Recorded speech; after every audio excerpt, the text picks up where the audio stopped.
Listen up or run for cover. Dropping knowledge from the people who have it to the people who need it. The real Brad Lea is dropping bombs.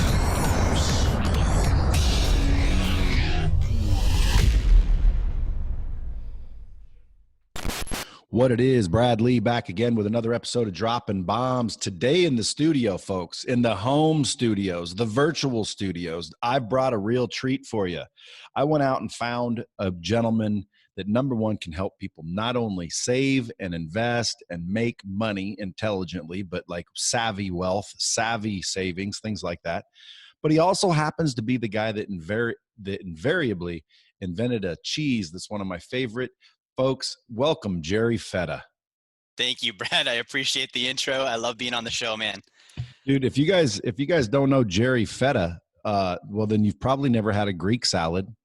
What else does feta cheese go on? I mean, Lucky Charms. We discussed that. Yeah, Lucky Charms. Well, if you love a feta cheese as much as Jerry loves feta cheese, well, because it's made you rich, though. So anyway, Jerry Fetta from the famed feta cheese is here, as well as he also has a company called Wealth X. Why X? So it's actually Dynamics. Oh, Wealth Dynamics. Yeah. Why does it always say Wealth X? Where does it say Wealth X? Oh, Jeff Celentano wrote Wealth X. Okay. Should I fire him? I think we should just trademark the name and maybe pay Jeff a commission for it. Wealth Dynamics. Right. Wealth. Do you use an X in Dynamics or a CS? I do, yeah. It's DYNAMX. That's why, because someone left the dynam off. It's Wealth X. So it's Wealth Dynamics. Awesome, dude. But welcome to the show. Today, I want to talk about a couple of things, only because the bomb squad is all sheltering in place, right? Mm-hmm. And there's a lot of them that I am assuming are kicking ass and taking names like me. They call me the COVID kid. Nothing can hurt me. Okay. I think I swallowed a bug last night. Doesn't even bother me. But I know you, dude, and I've known you for a while. You are a very conservative individual that does some wise, conservative, intelligent, prudent moves with money. So let's talk about money a little bit. Let's talk about how do people make money, save money, and put it away. Yeah, I'd be happy to talk about that. So what do you want to go over with our listeners today? Well, again, I mean, you tell me, what do you think is important for people to know? Like if you were going to tell your brother, let's say you were dying in an hour and you only had, 20 minutes to tell your brother something about money so they would be able to help the rest of your family. Like, what's so important about money that people miss that you would tell somebody if you had no time left and you really had to make sure that they were going to succeed? What would those nuggets be? Man, there's so much there. So the first thing, and this is something that I think would help anybody, is realizing that money is not actually real. It's not, people get it's like a tangible, very hard, firm object, and it's very easy to get like stuck on and fixated on. It really is just a coupon. That's all it is. It represents exchange and value and communication and knowledge. And so if somebody can kind of unlock their mind off of this, it's stuck on, I have to have these pieces of paper and these numbers in my bank account, and instead they can focus on, where can I get knowledge, value, and exchange, and just make that my thing, money just starts showing up. Like, that was the biggest thing for me when I realized that it's all about adding value. You know that, so many people out there know that, but I see a lot of people that don't. They get very caught up on, I have to work hard, and it has to be effort. It has to be labor. It has to be, discipline, and all these really hard things. And it just doesn't have to be that way. How'd you learn the hard way that? How did you learn that? Man, so I learned that when I started getting into sales. I was never in sales before, and so I was used to trading time for money and doing hourly jobs. So, when you work an hourly job, the way that you justify, and I would justify, is the quality of work. So I'd be like, man, I worked 8 hours. My wage doesn't change, but my character is, I'm going to put in a really hard 8 hours and do a good job. So when I got into sales, that kind of applies, but it's not the direct proportion you would see on an hourly job. So the first time I closed like a 5-figure deal and I saw over 10 grand show up in my bank account, I realized that was the same effort the same time frame, the same type of conversation, the same everything. The difference was that it was 10,000 instead of a couple hundred. And that's when it clicked. I was like, man, I need to go do that more times. And it was really just, I was $10,000 more valuable to that guy than I was to the previous guy. How much loot you got now? How much loot?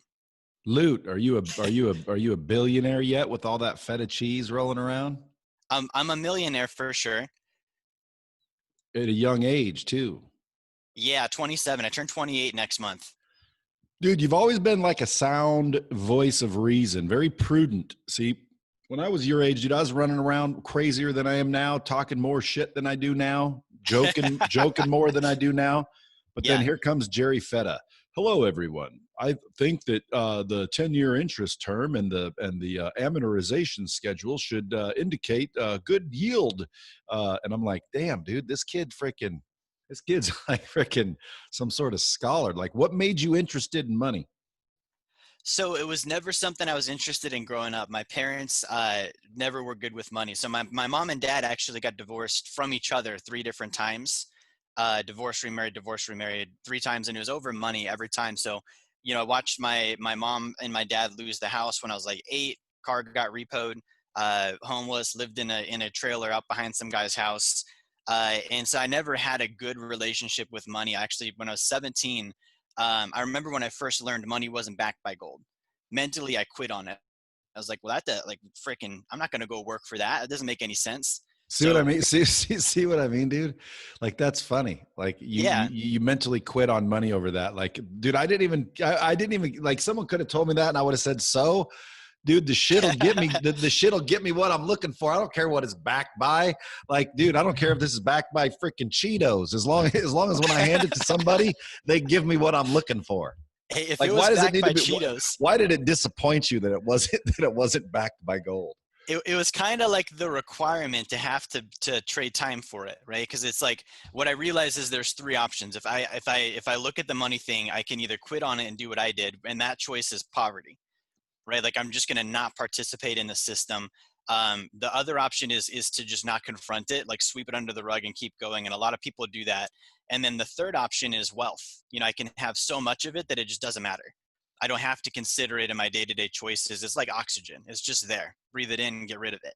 So that was kind of like, I first initially quit on it. And then a very short moment of time that was 17. I got married at 18 or 19. And the first 6 months of being married, my wife and I were homeless, squatting in an abandoned house because I had quit on money. It was like, well, we're not going to work for it. We're not going to go above and beyond. We're just going to enjoy hobbies and enjoy life and, you know, all this stuff. So that was like a wake-up call. And I realized that the economy is there whether I want to participate in it or not. And it's going to drag me along if I don't start participating. And that was when I started really taking more seriously, all right, I need to do the third option. My parents did the second option. I need to just go get so much of it that, you know, in a short span of time, I can just unplug and not have to deal with it. Could you write a check right now for $340? Would I or could I? Could you? I could. Excellent. That's my limit. That's where I like, you know, if someone can write a check for $340 without it bouncing, they're doing all right in my book. I mean, we just had stimulus money come in, so I think a lot of people might have the 340 today. Dude, that's another thing that I wanted to bring up. Like, dude, what's with $1,200? I don't know, man. That's not going to help anybody. It's not. And if you do the math on that, you know, if you look at how much was actually released and divide that by the number of citizens, it's actually about $6,000. Well, again, I mean, I applaud the government. And when I say it doesn't help anybody, I take it back because it helps. It helps me. Like, here, give me some shit. It helps me. Mm-hmm. But it doesn't help much. In other words, like, why waste all that money when it's not really helping to the point that they think or act like it is?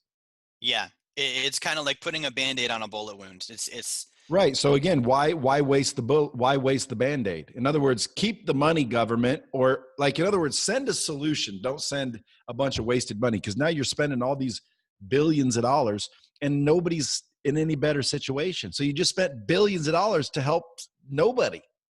Yeah. Well, and with this whole COVID thing, you know, if it is as serious as we're saying it is, that money probably could go towards a vaccine or a solution in actually solving it. So If there was a I vaccine, would you take one? I would not. Okay, so there's a lot of people that would say the same thing. Now, if do you have Mhm. kids? I don't know. If you have kids, would you get them vaccinated? I would do research first based on what I know of vaccines and my trust for the medical system. My gut find out first. Say that again because you've my bandwidth's probably crappy, or my little girls just got like all their iPads and computers going, and it caused a little lull. Yeah, so I don't have kids. If I did, I would probably research. My gut tells me no, just because of prior knowledge on vaccines and my trust for the medical system. So I would research it, see what it's about, and then make a decision. But I'm leaning towards no. Do you believe that our currency is going to be returning to the gold back I standard? would I would love that, and it's a very novel idea. I economically don't see that it's possible. I think we're probably more likely to go to a US or an IMF based crypto than anything else. You mean even if we're basically doing a financial reset currently right now? I think that would be what they'd reset for, is to get us onto cryptocurrency and either have nationally or phase into just a global crypto. I agree, and I think they're doing it right now. Yeah. There's plenty out there. I mean, it's crazy, Brad. There's a lot of hysteria on the media with the virus and different things going on. I watch the markets whenever this stuff happens, and there's some crazy stuff going on just within the financial system and how that's built. That fundamental changes are being made currently, and most people aren't aware of that. It's crazy because people say, "What do you think's going on? The 5G, the QAnon, the vaccination, the something political, bio warfare with China." I think it's all going on. Yeah, Like again, dude, that 5G. I'm not saying that 5G's as bad as everyone says it is, or maybe it is, but I know that it's coming, whether you like it or not. yeah, And I also know that, like, if they stuck a tower in the middle of a town and everyone in the town started dying and falling down, dude, people would knock down the tower. Like, I don't think there's evil politicians all in some secret meeting where we're not at talking about killing population. Do I think that there's secret meetings where certain people, wealthy people, would prefer that the world wasn't as screwed up, and one way to get it not screwed up is to reduce the population? Yeah, I do believe that. Why? Well, because, dude, overpopulation is not a good thing in any situation. So at the end of the day, these guys are trying to come up with better uh, environments for humanity. And mhm, unfortunately, someone has to take a look at the fact that, hey, dude, we should have 3 billion less people on this planet, and it'd be a whole lot less polluted. And hey, well, who do we kill? Well, how about the dirt bags and the felons and the criminals and you know, well, who judges, bro? Whose life isn't worth? So you start to look at all that conspiracy shit and you start to think, dude, there's believability in all of it. yeah, Dude, if you got vaccinated and there was nanotechnology in the vaccination, and now that nanotechnology communicates with the 5G, which apparently, if you read up on 5G, dude, it allows for some crazy computing. So realistically, if I put a nanotechnology vaccine in Jerry Fetta, I can now hear and see what Jerry Fetta hears and sees. Okay, now if that were the case, dude, can you imagine how safe this earth would be? Like I mean, everyone's it like it could everybody's go like, either way.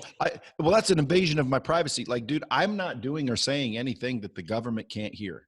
Yeah, Like, in other words, dude, if they told me, hey, I want to put this chip in you hmm, and we will be able to hear and see wherever you go, hmm, as long as I realize that data cannot be manipulated, which blockchain means that it won't be manipulated.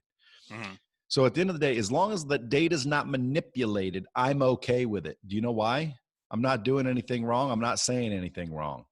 hmm. People say, dude, if you have TikTok, China can check you out and see what you've went and where you've went. And I'm like, so what? Why do I care that China knows where I've been? Yeah. Like, dude, you're trying to hide from China? What are you doing? So, dude, think about it though. A murder happens. hmm. Jerry Fetta gets framed. Government logs on. Jerry Fetta was not near that person when their unit went down.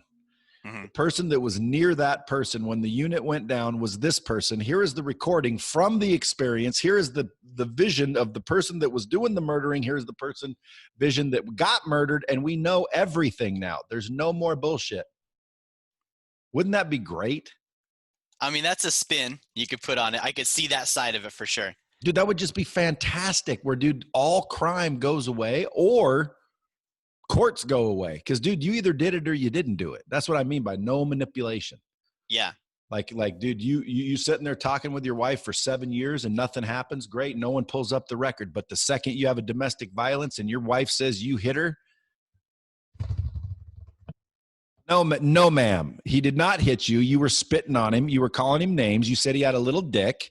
You said you said you banged his friend. He did get mad, but he did not hit you. Now you're going to jail for false accusations. Yeah. Now, and you're just sitting there like, normally, dude, without the chip, without the surveillance, without the 5G, you would have went to jail because they would have believed her. Yeah. There's that whole Me Too thing. People always ask me, what about Me Too? Yeah. I'm like, dude, listen, I know that there's dirt bag, scumball, prick, pervert weirdos out there. And I know there's rapers and abusers and scumbags.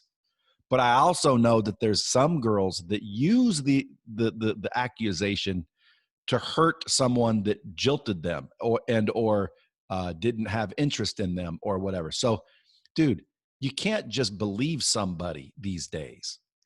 Right. But when the whole Me Too movement, it's like, I forget where I was reading it, but they said, you have to believe the woman. Mm-hmm. Dude, I know for a fact there's been women that have lied about it. And I know for a fact there's women that have told the truth about it. So this chip would eliminate all that stupidity. Did you rob a bank? No. Yes, you did. Were you there? No. Yes, you were. What'd you say? I said this. No, you didn't. Like, dude, I think it would be awesome if everybody knew that everybody knows what you say, do, go, think, and everything.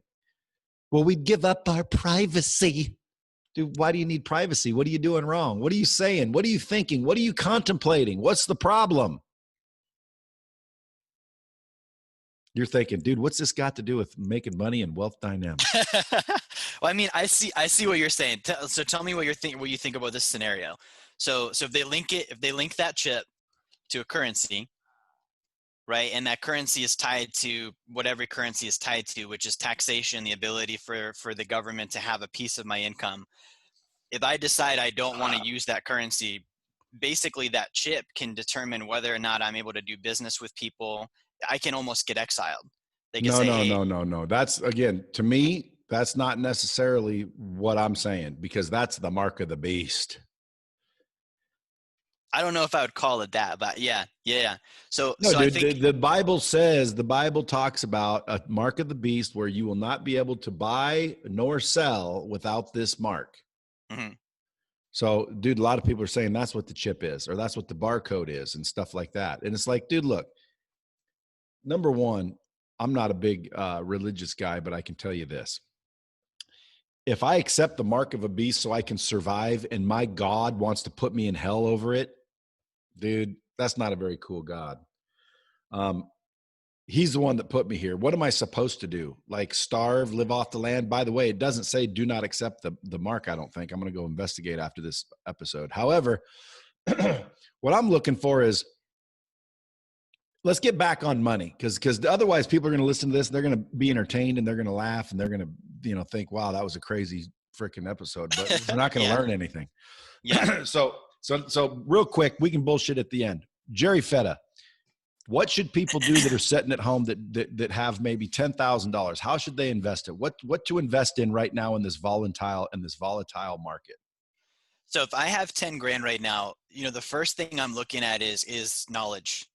Right? Like if I do, yesterday, someone could have done oil stocks and killed it. Like definitely, but that's not a repeatable action. As soon as this quarantine is done, that's done. And whatever I've done. What do you mean what's done? Why could I have made money in oil? It dropped. How would I make money?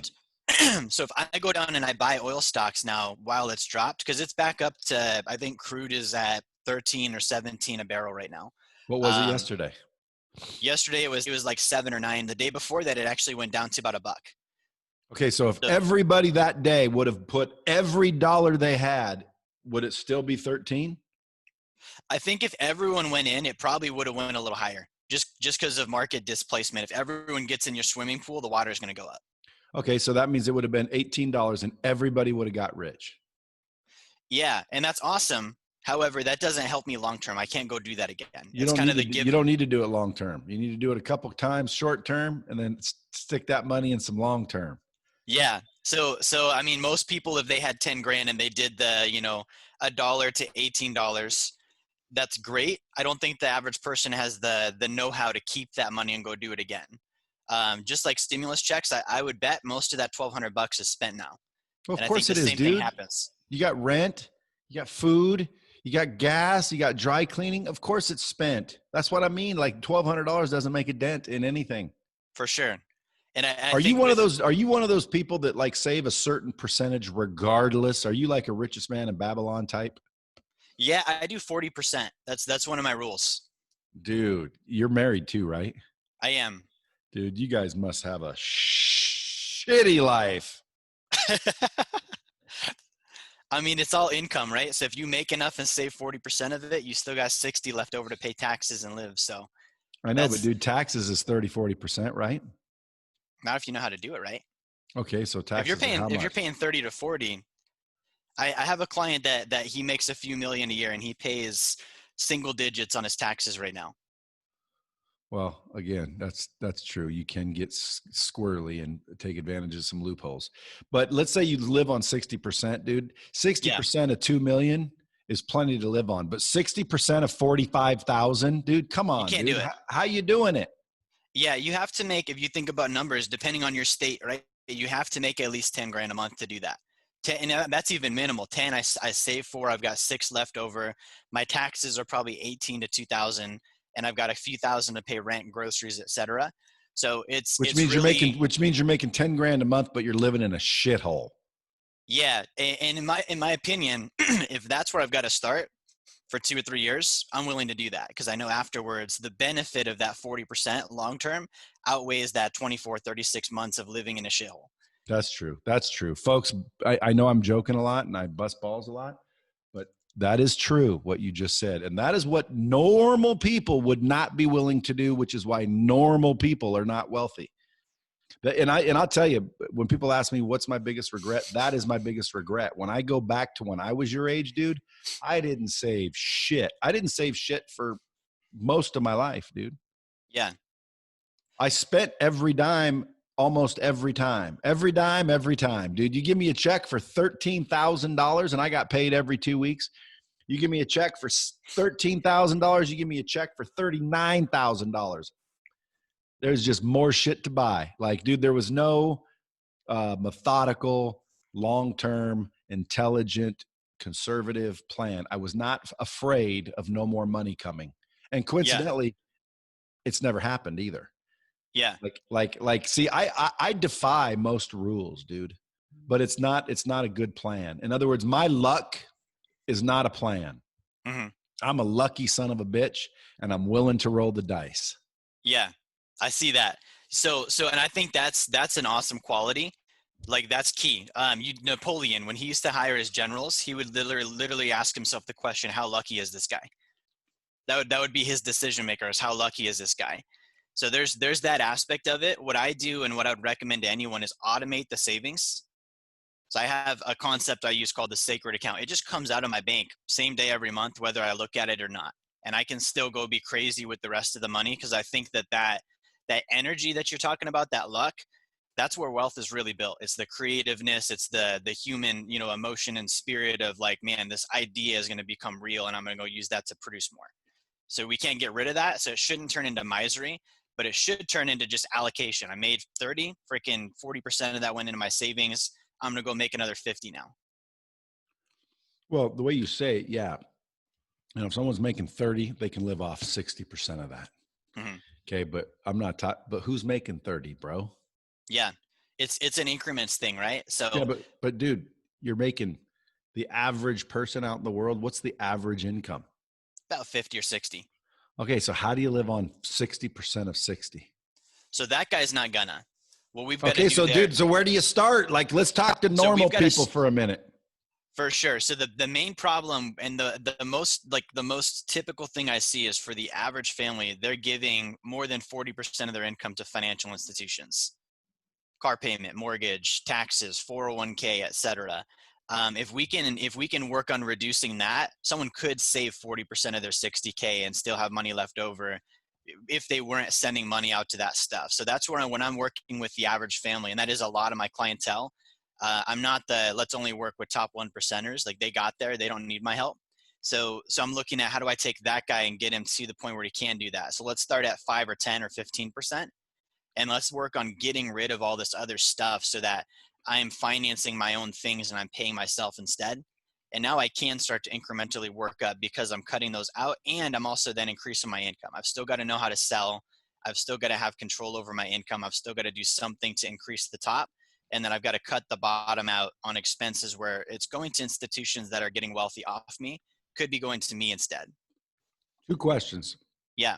Number 1, are we clear for takeoff? We're clear for takeoff. Excellent. Number 2, are you a minimalist? I'm not a minimalist. So if I came to your house, do you splurge at all, or like, are you like some dude that like, you got like millions of dollars in the bank, but you're telling the wife, hey, there's 20 cents cheaper gas 2 miles away. Let's get over there. Yeah. So no, I mean, so I have a Beamer. I've got, some nice things. I'm not a minimalist. I look at opportunity cost. If I spend this money on this thing, where else could it go? And which one would I rather have?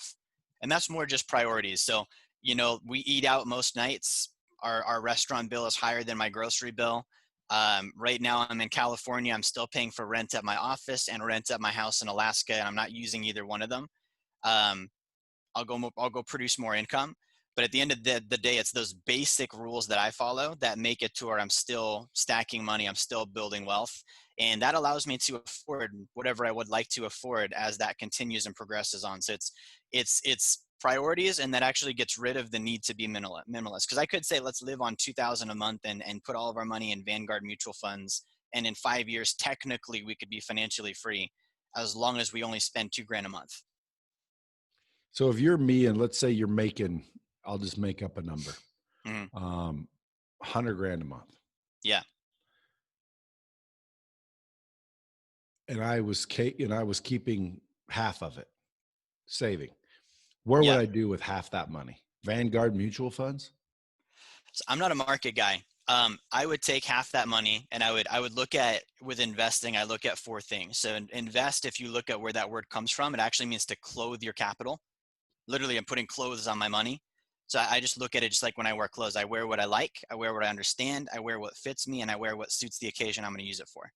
Same way I invest. I'm going to identify that and determine that's where my 50% is going to go to.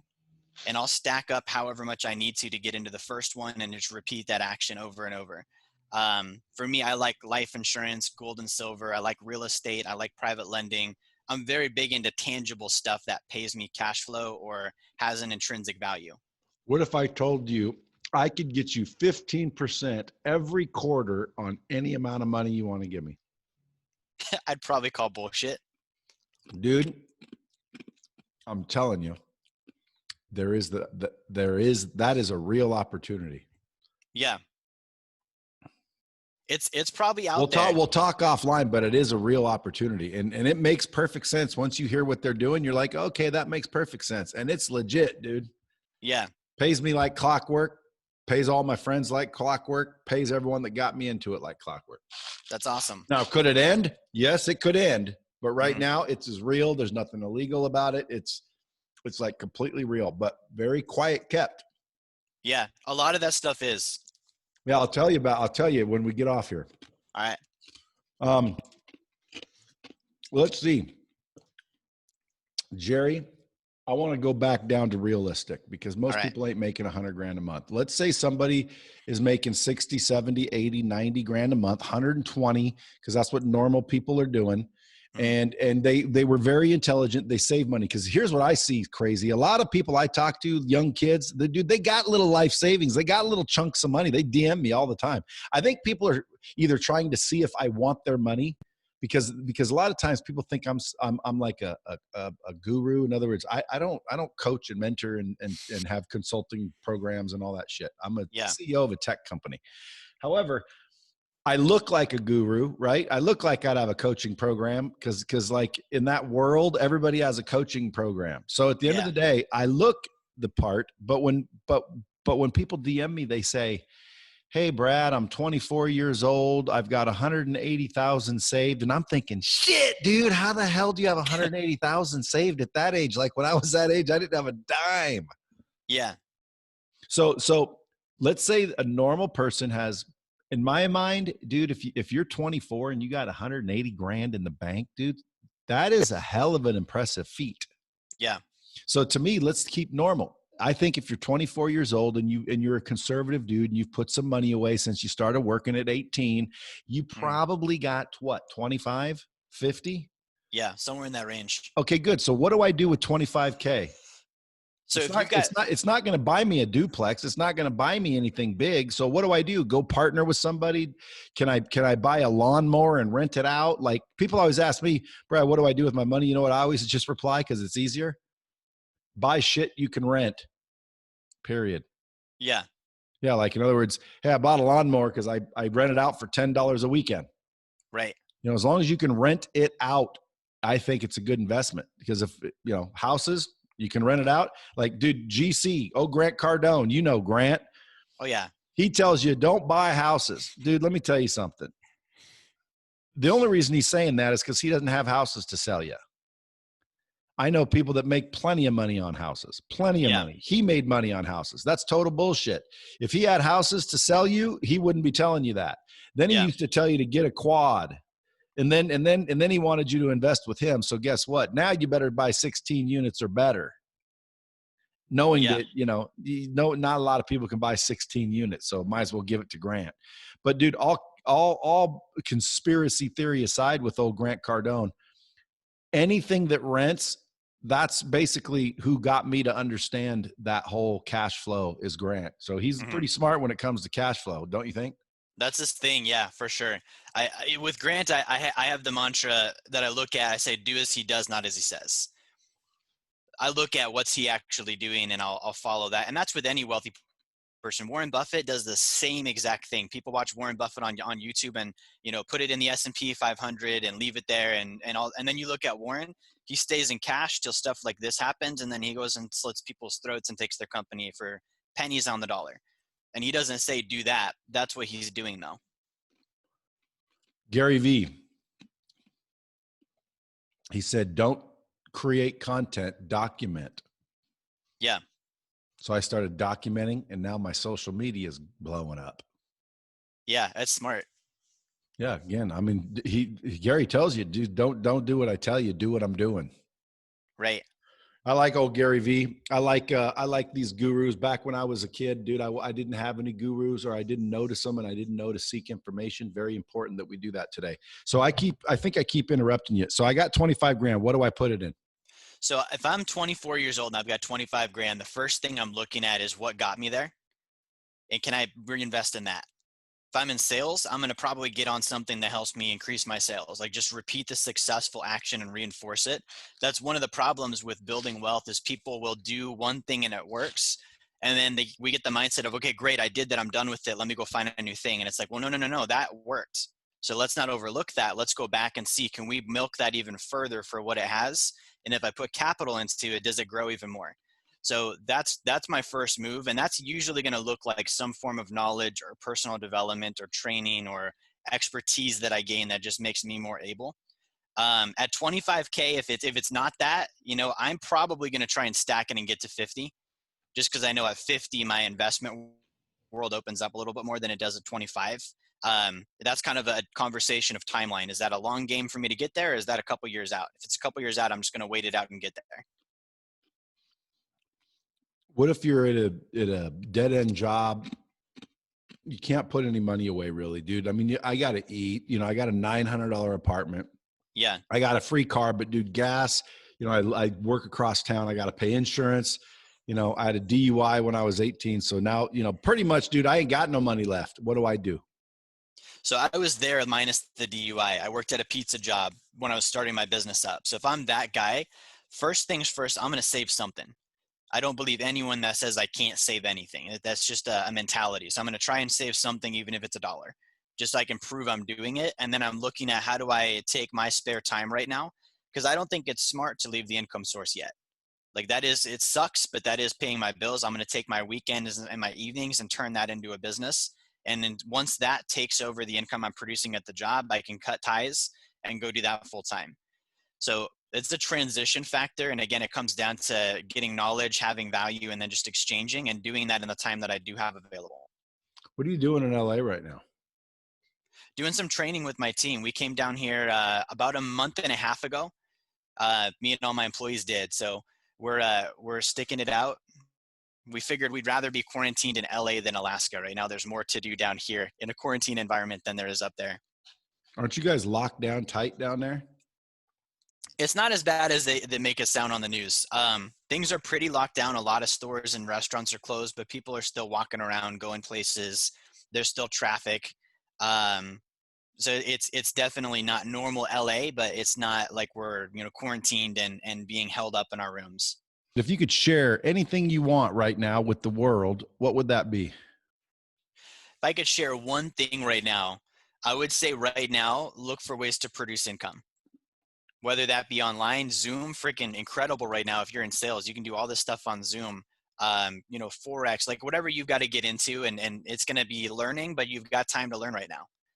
So, don't binge Netflix, don't be on social media watching COVID and 5G and all, like go find ways to increase your knowledge and turn that into some form of income. And if you do it right, it might be something that you do even after the quarantine is done. It could be life-changing. That's true. There's a lot of people out there right now that are getting forced to maneuver and they're not comfortable and they're not happy and they're scared, but they'll maneuver into something that'll be the rest of their life. Yeah. Where are you at right now? Why does it look like you're standing in front of a movie theater curtain? So I'm in my hotel room. So I've got sitting on the bed, I've got the window behind me here. Oh, it's a hotel curtain. I'm like, dude, what is he like? We're getting ready to is he going to open up and see a stage right there? What's up? Just pop a real quick podcast. How can the Bomb Squad follow you?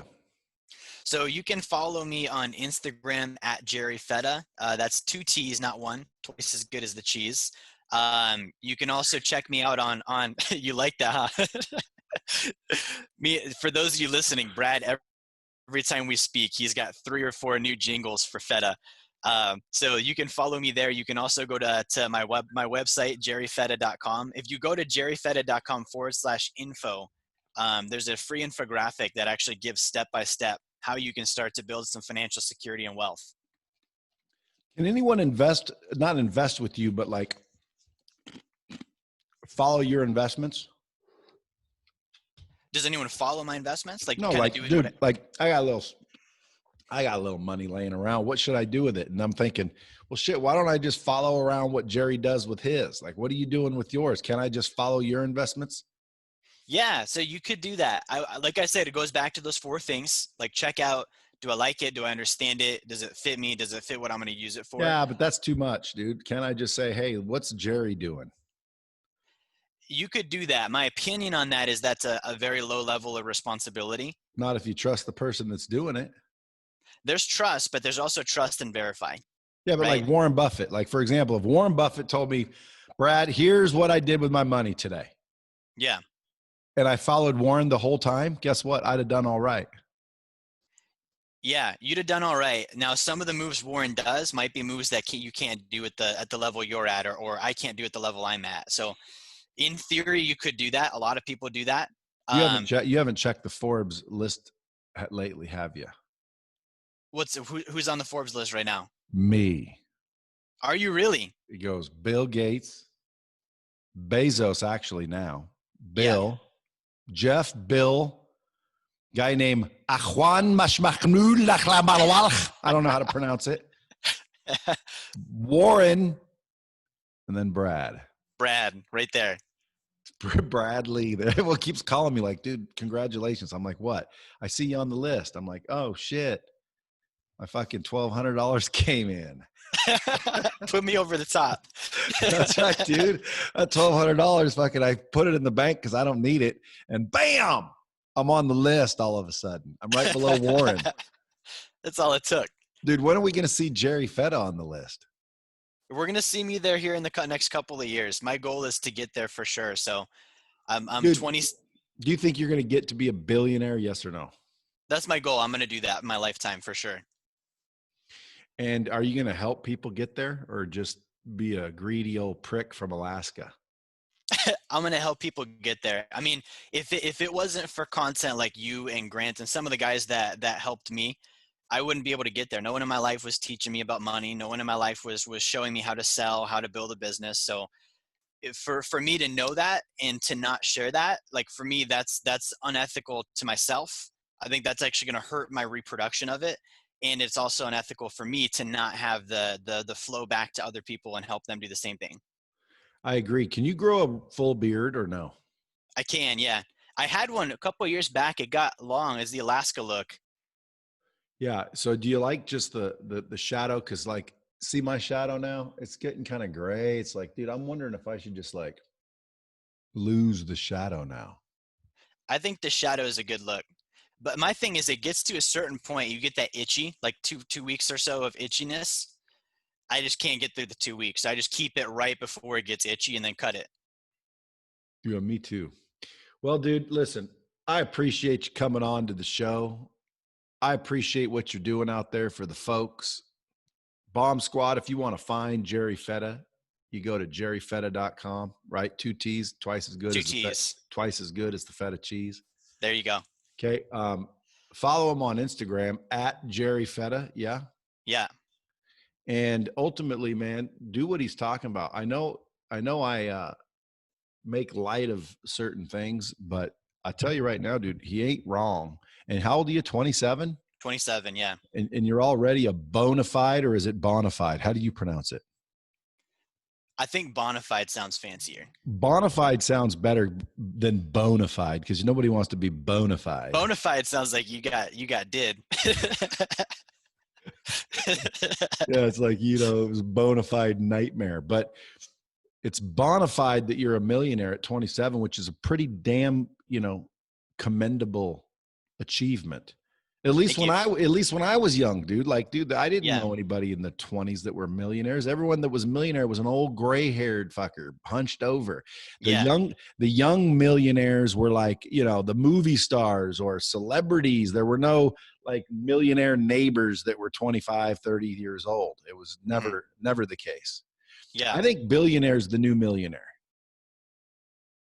I think so.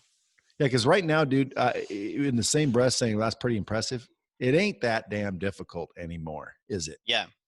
No, and it's one of those things that when you look at it, like it was a status quo back in the 80s. When you look at inflation, like it's not the same number. And being a millionaire, there's a lot of stuff I still can't do. So it's not a finish line by any means. It's cool. What can't you do, dude? I couldn't go buy a jet. I still can't. Yes, you could. I still can't. I mean, with that attitude, I could. No, you can. Not the jet I would want. I couldn't buy a big. I mean, I could probably buy a small plane or something of that sort. No, you can buy a fucking G2, dude. I'm telling you, like a G200. Mm-hmm. You can buy a seriously nice jet for $1 million or $2 million. Yeah. But at that level, that would be my only thing. I'd have to liquidate everything and put my net worth. No, you wouldn't, dude. They finance those just like everything else. I know people. I don't know if I'd finance the jet though.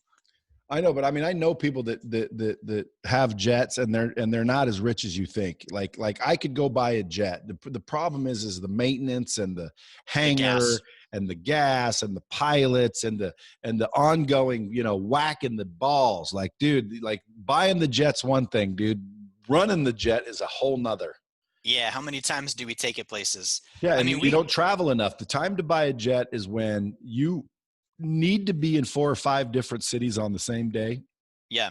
To collect a check or make some money. That's when you need a jet. You need a jet to basically, increase your time. So like if I got paid, for example, $25,000 a keynote, and I could literally be booked all over the United States on the same day, I can't get there commercially. It would make sense to fly around in a jet. It would make sense. The jet would be financially prudent. But I don't fly around that much. For me, a jet would be financially foolish. It would be ego. Oh, look at me. And not only that, dude, if you want, you charter a jet when you want to fly private. Yeah. Because flying private, boy, I'll tell you, dude, that's first class. Like when you fly first class, people are like, get a first class ticket. Dude, there's no such thing as first class on a commercial airline. Yeah. It's just better than coach. That's what they should call it. Better than coach. You don't need a chiropractor when you get done. Yeah, like I fly better than coach. Because, dude, first class is private. Anyway, I'm chewing ice. I'm watching my wife walk around here in her panties, picking up towels and what have you that I've left from the pool. And my kids, I get to see them every day, man. Remember, folks, the COVID crisis is only a crisis if you look at it that way. Until next time, share this out. Make sure everybody follows Jerry Fetta. Hit him up, #Bomb Squad, Jerry Fetta, folks. And Jerry, as always, man, appreciate you coming. Folks, share this out. And until next time, keep it real.